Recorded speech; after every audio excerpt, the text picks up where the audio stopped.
The President of the Republic of Indonesia, Prabowo Subianto, paid an official visit to Ottawa, Canada, on Wednesday, September 24, 2025, and was warmly welcomed by Canadian Prime Minister Mark Carney at the West Block, Parliament Hill. In his remarks, Prime Minister Carney stated that President Prabowo's visit marked a historic moment that signaled a new step in Indonesia-Canada bilateral relations.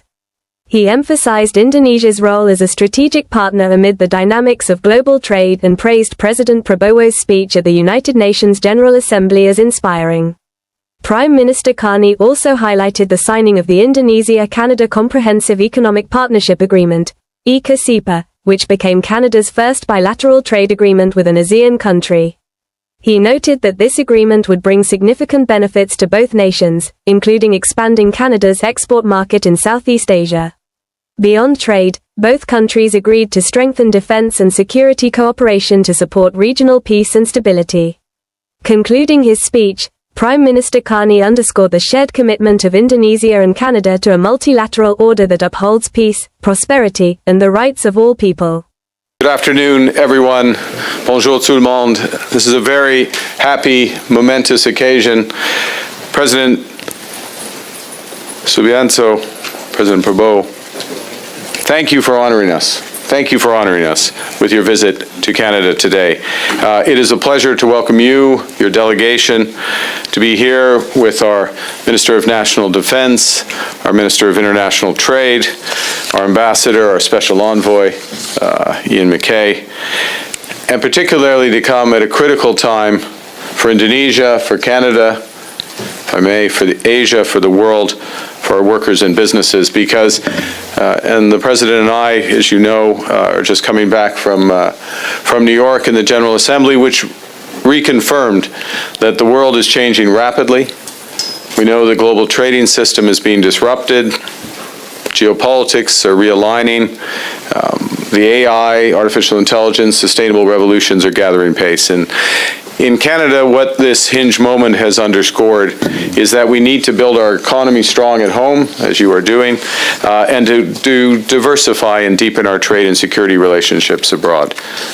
And Mr. President, we're proud to build those relationships with those who greet new challenges with hope and optimism grounded in an unwavering belief in the solidarity of all peoples. And when I say that, I'm quoting from your eloquent speech and powerful speech to the General Assembly yesterday.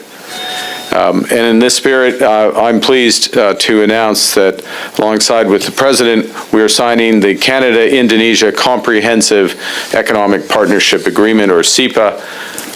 This is our Canada's first ever bilateral trade agreement with an ASEAN country. It's a game-changing agreement. Once it's fully implemented, it means that over 95% of the tariffs on Canada's current exports to Indonesia will be reduced or eliminated. They will all be at preferential rates, making our exports obviously far more competitive and giving Canadian workers and businesses greater access to a market of over 300 million people, a GDP of $2 trillion that will rise rapidly given your policies.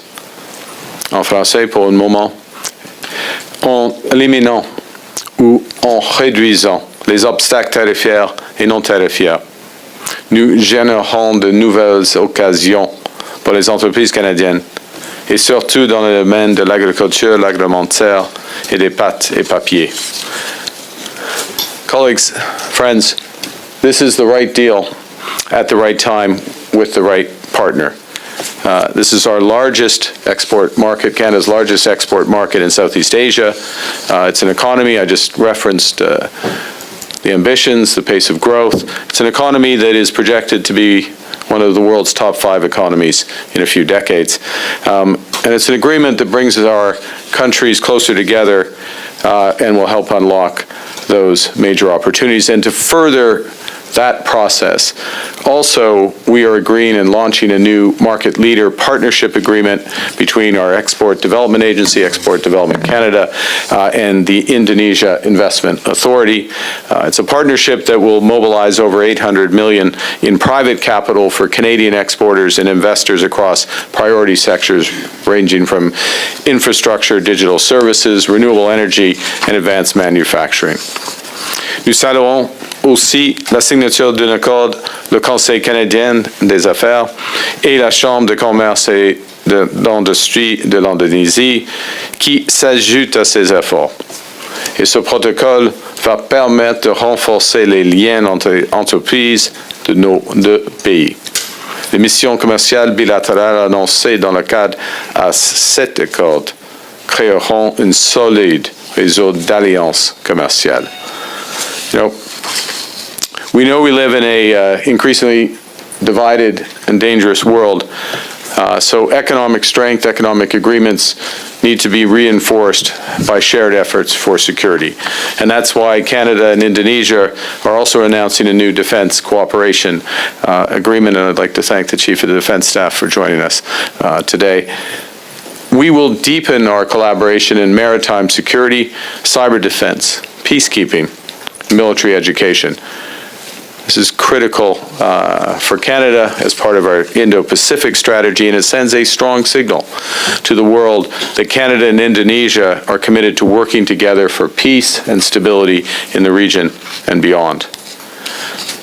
With these new trade, investment, and security partnerships, we're creating the certainty and the security that our businesses need to increase trade and investment and in turn to drive sustained growth that benefits and empowers our workers. Ces accords marquent une nouvelle ère de partenariat avec l'Indonésie et la région Indo-Pacifique. Et nous espérons que ce sont les premières de longue série. Mr. President, Canada shares your mission to build a stronger, more resilient economy at home and in Asia and around the world. And we stand with your commitment, and again I'm going to quote from your remarks yesterday, your commitment to a multilateral order where peace, prosperity, and progress are not the privilege of few, but the right of all. Thank you for building that world with us, and I give you the floor.